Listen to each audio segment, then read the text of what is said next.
on the clock. It is a great time to be in Cleveland. It's also a great time to bet with FanDuel. It is playoff time in the NBA and NHL. Baseball is in full swing, and FanDuel is your place to bet on every single game. Right now, new customers get $150 in bonus bets guaranteed.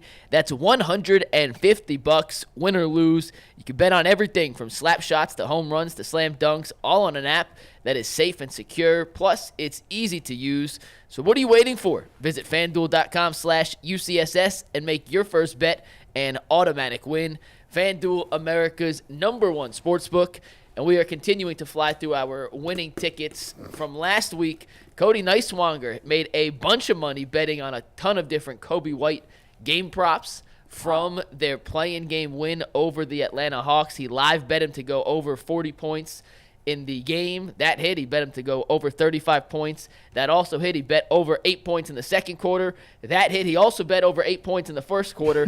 That hit. Wow. And when he added it all together, he bet about $20 and won about $400 on a bunch of Kobe White props. So make sure you guys keep sending us in those winning tickets. The Cavs don't have to worry about Kobe White because they're playing the Orlando Magic.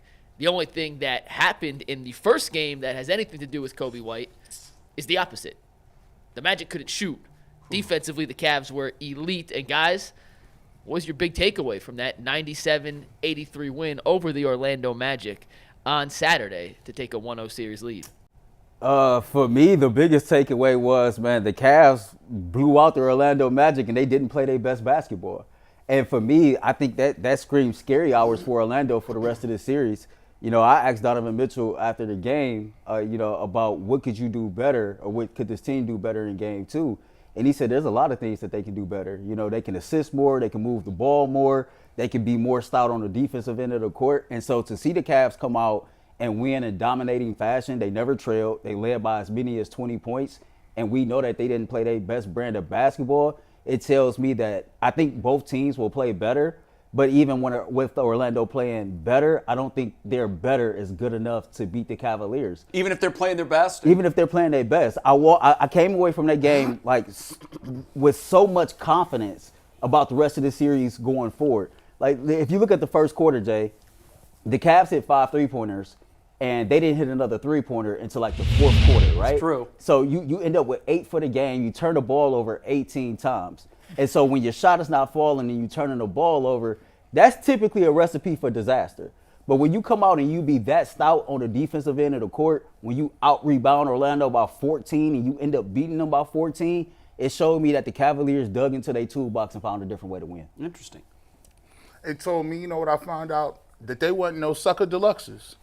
Like, they came out and was really physical, and they showed that we will not be pushed around. We will not be bullied. We will not be punked. And the thing that really sits home with me and hit home with me was when you look at Isaac Okoro. And Isaac Okoro as Wagner. I told you about Wagner. This guy, he's a goon. He's a European runway model that wants to be a goon. We will not be bullied by him. And Isaac Okoro gave him that shove in the back to let him know playoff time. George Niang, yeah, I like the minivans. I like his energy. He got that technical foul. Thank you. Mm-hmm. And you know what? I like those guys being the mouthpiece for Jarrett Allen and Evan Mobley. I thought Mobley and Allen played they're probably one of their best 2 playoff games that I've seen as far as rebounding, physical, getting to the rim, dunking the ball when you got a small on you, dominate them, turn and dunk. We'll see that later in the show. Mikey showed me that with Evan Mobley when you got a small dude on you, he was dunking everything, rebounding. To me, it wasn't nothing that happened in the score sheet or the threes. It was the fact that if you look at game 1 against the Knicks, Game 1 against the Magic, we said all year, we don't care nothing that happens during the regular season. We want to see it in the playoffs. The thing we got was physicality, energy, and effort, and that's the way they're going to have to play the rest of the series and further when they move on, Jay. Couldn't agree more with the physicality part. They'll face teams that are more physical than Orlando in the playoffs for sure. Mm-hmm. But I think what they did was they matched Orlando's intensity, which is what I wanted to see. I didn't want to see what happened last year, where the Knicks came out at the opening tap, they punched the Cavs in the mouth, and the Cavs needed a standing 8 count the rest of game 1, and really the rest of the series.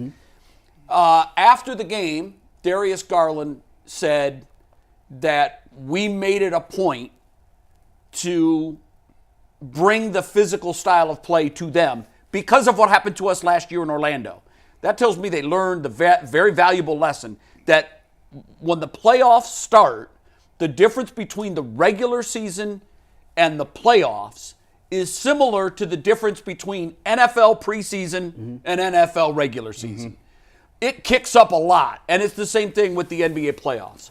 So the first thing that really struck me was, the Cavs aren't about to be pushed around. And I love the Niang technical. Love it. It was, whatever you give up a shot. Who cares? Okay, about what that. you say, and they still came out of that exchange better off because they got 2 shots and the ball. You don't want to do something stupid. You don't want to get a player ejected. You don't want to do that in a late and close situation where you're giving them free points. But in the first half, when you feel they're starting, and they were starting to push the Cavs around at that point. Yes. And you could see Wagner was looking at the crowd and he was shaking his head. Yeah, I'm getting under y'all's skin, aren't I? And the Cavs said, no, that's not about to happen to us. So that was my biggest takeaway. A couple of other things. The 3-point shooting is inexplicable. And it's also not acceptable. You come out. Donovan Mitchell hit one with the shot clock expiring off 1 foot, falling out of bounds, 30 feet from the hoop. Backwards. Nailed it. I'm like, they're going to hit everything they throw. Well, from that point on, they were actually 3 of 25 from the 3-point range. They missed 18 straight. 18 and of those straight, 3 3 they of made at 25. the end were very late in the fourth quarter. And Like, it was very pretty late. much take them. Yeah. It was take them. So, and Mike, I'll let you get into this when we start looking X's and O's. I was asking myself, did they change their defense so much on our perimeter shooters that we can't? But I don't think that was the case because they were getting open looks. They was. And they just kept missing. So when they started 5 for 5, I said, that's not going to continue. I just didn't think they'd miss their next 18. Yeah. So on the positive, you shoot 12% from 3 after the first quarter, and you win the game by 14 points. Jay, can I show you something real quick? Yes. Steve, take tag board full. Part of the reason you could win when you miss 18 consecutive threes is this stat. Orlando's 5 guards, they shot 4 of 35. They were worse. They I know. were significantly worse. But now, Mike, I expect that from Orlando. I'm not that bad. Well, that's historically bad. I know. I don't expect. Well, we were 12% after we made their first 5.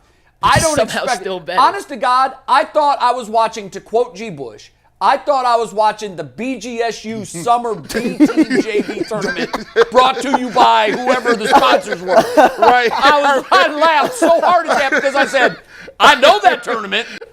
Shout out because we went. And that's what I'm looking at right now. We went to high school. Shout out to Coach Dockage. We went to that tournament every year in high school. It was hard to look at. It was rough. And we expected it to be ugly. We expected it to be physical. We expected it to be low scoring. Check, check, check. However, I think that the Cavs, am I concerned moving forward in this series? Not really. But the series will change when it goes south. Yeah, it will. It will change. It We will. know that. And that building, even if they come home 0-2, that building's going to be cranked. And they're going to be ready because it's been a minute for them. Yeah. But I still think that this is a series they should and will win relatively easy. 5, 6 games, something in that order. But, and we're going to talk about Evan Mobley when we pivot here, and I don't know that we're ready to do that yet. But Evan Mobley, again, was Jekyll and Hyde. He was everything we've wanted him to be in the first quarter. I think. And after that, he disappeared. So, see, I think. We'll look at offensively. Yeah. No, I know. He had 10 exactly what you rebounds, I mean. think, in the second half. We'll look at some of the coverages that they put on him. I think some of the coverages was different. They were switching it a little bit different. Mikey will show us that. I think also though, it's just an emphasis. I don't think they put an emphasis on saying, hey, look, you know, when the Cavs used to have Kevin Love, they used to say Kevin Love's first quarter, he's getting it every time. We want to feed him. Get him involved. Get involved. I think they found a mismatch they had, and I wanted to see them get the ball back down to him a little bit more. Now, in the course of the game and in the first game in the playoffs, sometimes the flow of the game gets you a little bit. Sometimes, you still want to get Donovan going. You still want to get Darius going. And I ain't going to be too mad, Earl, because I think that they did a good job of saying, if you look at the big three, you had Allen, you had Mobley, and you did have Donovan Mitchell, who put up really good numbers, right? So I can't be mad. They did get 3 out of the 4 involved. Sometimes it's the flow of the game. Well, J.B. Bickerstaff said in the pregame conference that, for him, it was pivotal for the Cleveland Cavaliers to come out and get off to a fast start, control the pace, and make Orlando chase them for the rest of the game. Which they did. And that's exactly what the Cleveland they did Cavaliers that. did. And, Mike has talked in the past about getting Evan Mobley involved early just to get the rhythm going for him. To your point about this series is going to change when they go south, Donovan Mitchell alluded to that. He says, game 1 is cool, but we have to do it over and over and over again. And he says, especially when we go to Orlando and there's no whiteout, right? And so I think that the mindset of this team, they're locked in. And they understand, like, okay, yeah, this is one game. We didn't play our best game. We know we need to play better in game 2. But not only that, we have to be consistent, right? And like you talk about Evan Mobley being Jekyll and Hyde as far as first quarter, as far from a scoring perspective. Right. And then, 16 points in the first half, no points in the second None. half, He was right? 0 for 3 shooting. He wasn't even shooting the basketball. Right. And so I don't like that, but I do like the fact that he still found a different way to have an impact on the game. I like that because he did defensively. What I want to ask Mike is, so Mike, is this a situation where the Cavs said, we're going to see what you guys want to stop? And it was clear that they did want to stop Mobley offensively. And then they said, okay, pick your poison. You can take Mobley out of the game, but we've got Allen and we've got Mitchell and we've got Garland that can step up, pick up the slack, and you can't stop everyone. Is that what happened? I think early Orlando's game plan was we're going to make Evan Mobley take and make those shots, see if he can, and he obviously made him pay. Then they switched some coverage. And we're going to talk Mobley more in depth in 1 sec, but there's 2 more things I want to mention in game 1 before we dive into the Mobley discussion because I think there's a lot more to dig into. Donovan Mitchell, in game 1s of playoffs here, he now has 5 straight game 1s with 30 or more points. Oh, wow. It's the 3rd longest streak in NBA history. For his career, Steve, take tag board full. Minimum of 40 games played. This guy who did not play well in the postseason last year has the 7th highest points per game average in NBA history in the postseason. I understand last year's Knicks series was not good enough. And the reason the Cavs were unable to beat the Knicks does not fall solely on his shoulders, but as the leader, Donovan takes a large brunt of the blame for not playing up to par. But I think we do have to give this man a little more credit. And I understand a lot of it was in Utah, not here. Right. For how well and how consistent he's actually played in these big moments. And coming off the injury, we talked, how healthy would he be? He looked pretty damn healthy in game 1. I thought so, too. And made some really difficult shots against a defense that is physical, athletic, and tried to make things difficult for him. So I just want to spend a second on Donovan because that was as good as he looked in a long time. Yeah. When it got stagnant, there was a point in the 3rd quarter where Orlando, the game was a little nip-tuck. I think they really did a good job of slowing it down. They had fought back. And Orlando's a really good defensive team. I think, and I tweeted this, I said, well, this is the time where Donovan Mitchell has to put the cape on. There's certain little spurts of the game where you're playing a team and you may be favored in that series, and that team may be fighting tough and fighting difficult. And if you watch it all around the NBA, I think I watched every single, at least the first game of every single game in the NBA playoffs. In every one of those series, you got a big time superstar that steps up and says, we down, the game got down to a 4-point game. Let me get a couple buckets and put it back up to 8. Each and every series you saw that. And I thought Donovan Mitchell did a good job of understanding the moment and saying, oh, no, let me get to the rack, let me get to the line, let me finish this. And then the other guys kind of help push it out. To that point, there was a scoring desert. Mitchell had a slam with 4 minutes to go in the first quarter. I think it put the Cavs up double figures. Mm-hmm. Yep. And he looked very athletic. First time we've seen him dunk since a second dunk since the All-Star break. First since he got the knee injury. And after that play, I said, okay, that's the explosion. That's what we haven't seen from Mitchell. He went to the rim with authority, but what happened was I thought the crowd was at its peak at that point because I think it was their biggest lead at that point. And that was the 4-minute mark of the first quarter. Then they hit a scoring desert of 10 minutes. They scored 9 points in the next 10 minutes with 6 minutes to go in the second quarter. They just, and Mike, I wanted to lean on you here. Why? Was that Orlando's adjustments, or was that the Cavs were just missing shots? They missed a bunch of good looks. I mean, They you look really at a lot of did. their threes. Strus had 2 or 3 ones he normally makes, didn't make them. Garland had a couple. I mean, Mitchell came out. Whenever Mitchell comes out of the game, that's his normal break time. Their offense isn't as good without him on the court. And I thought the way Orlando guarded Darius Garland as opposed to Donovan Mitchell in the screens, which we'll break down, did play a factor, but they just missed shots. And it was a game that had a ton of physicality. We talked in the postgame to JB and the players about they practiced for the physicality. How did that compare to what it actually expected? The refs called nothing. It was a war No, out there. that was a nothing. let him It was- play game it like was a I can't war. remember, guys. Hey, listen, I'm telling you And this. I like that, by the way. I'm a fan of it. Listen, I've been dying to see that. It makes the game more watchable. But I didn't notice that in the other playoff games. I noticed that they was letting them play out the Suns game and the Timberwolves. I thought they let them play in the Clippers versus who did the Clippers play? Mavericks. I thought they let them play in that game. I think they're setting it up in game one. It's about the team that comes out and understands that, like, listen, we want to bring it to them. So, hey, if we get a couple fouls early, so what? But I put the onus on the ref to call the foul. And I thought they did a good job of understanding that moment. They let them play, though. You know what it reminded me of? It wasn't nearly as physical and knock them to the floor, but it reminded me of the late 80s NBA, mid to late 80s NBA, where they just would let them go stretch after stretch, and you'd be like, wow, no whistle there, no whistle. There'd be 2 or 3 times where there was no whistle. And it, first of all, it keeps the game moving along. It doesn't stop at every 30 seconds. And I think the players, once they understand that, oh, that's how we're going to play, Yeah, it take one time. I think now they know, and they're going to see if that officiating style carries throughout the series. I think that's a huge benefit to the Cavs. I just do. Even though Orlando is probably by nature the more physical team, it will allow the Cavs to retaliate and to jack it up to that same level without fear of foul. Not just that, and I know we got to move on. No, we got plenty of time, bro. All right, so like when and Mike could attest to this. When Donovan Mitchell came out, for pregame warmups, Steph Floss threw on whatever song that Donovan likes, right? That man looked over at Steph, gave a bow, and just locked in. And you could just tell from that moment what type of game it was about to be. And I tweeted out, Orlando was stout, right? Defensively, they got a damn good defensive backcourt, as far as their guard play.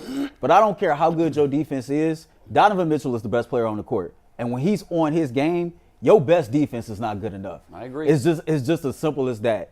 I think the dude is healthy as he's going to get, right? He looks damn good, and I think that he's ready to lead this team, past the first round of the series. Like, just his energy, his body language, how he asserted himself. Like, you watched the game. I mean, he had the crowd going crazy with every dead ball, every foul that was What was the called. atmosphere like in the building? It was absolutely bananas. Nice. Like, I'm telling you, like, they was riled up. The Cavs came out, hit their first 2 3-pointers, and it's like they damn near blew the roof off within the first 2 minutes of the game. Right. It was crazy. Good. Now, there's one thing I will say that I think the Cavs will want to button up. It's now, don't get it twisted. Orlando is a very good defensive team, so you're going to have. I think they kicked up the on-the-ball pressure. Especially with Jalen Suggs, I think he was in. Somebody said he was in Darius Garland's back pockets for a little bit of the game. 18 turnovers was rough. I thought, I thought a person who really who was really affected by the pressure was Max Strus. I thought he had a very difficult time bringing the ball up. It just seemed like from the get-go he couldn't get into form, and he looked like he didn't have that, like, he was ready to go a little bit. But I will give him credit. He did rebound the basketball well from the guard position, and that's one of the things that you're going to have to do when you are 9 rebounds there. That's a big boost to get those tough rebounds, especially from a defensive team. He was 1 of 5 from 3. So that's what surprised me. Didn't have a good shooting night. I always think it like this. You're going to have to look at these two in tandem.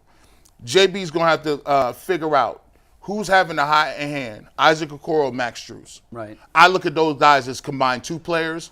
You may not get a good night from one of them, but if you do, you might want to ride the hot hand. Or if one of them is struggling, quickly bring them in. I'm still waiting for Sam Merrill to still catch fire. He only had a couple shots missed.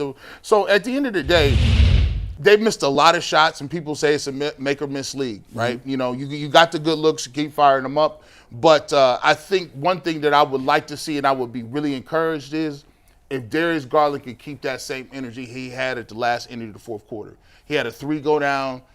He was able to hit a couple baskets in a row. And in this league, you don't want to let stars or shooters get their feel, because they could carry that over and start having some good vibes. So hopefully those points carry over in game 2, where you can get off to a fast start. For me, when on the Darius Garland tip, and everybody knows I've been kind of hard on Darius, I thought Darius played a pretty damn good game, minus the 5 turnovers. But like the way that he kind of like was the floor general, you know, he played point guard very well. Emphasis on the point guard. I thought he was a solid floor general. The 8 assists, the ball movement, you know, putting his teammates in the right position to get a basket. Then he had like 4 other 5 passes that turned into assists. Yeah. And so I thought he asserted himself very well. And, you know, I've been big on, all I ever wanted to see was Darius Garland assert himself on a consistent basis. Yeah. And that don't always mean shooting and scoring the basketball, but just how he played, right? Like just the feel for the game, the timely passing, the getting his teammates involved.